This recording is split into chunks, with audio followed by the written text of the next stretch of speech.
បាទសូមសម្លេងម្ដងទៀតជូនបេក្ខជនលេខ11អរគុណស្រែកមួយទំហឹងធឿនធារាតែម្ដងនោះ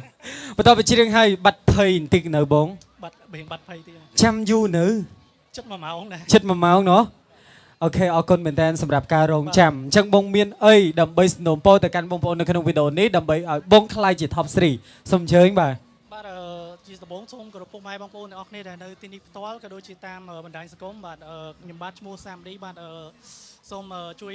share ដើម្បីឡើង view ដើម្បីខ្ញុំខ្លាចជាជាប់ Top 3បេក្ខជននៅកម្មវិធី Vox Stick W King Karaoke ផងបាទសូមអរគុណបាទអរគុណច្រើនបងជូនពរជោគជ័យសង្ឃឹមតែបានជួបគ្នានៅវគ្គបន្តទៀតអរគុណបងសម្លាញ់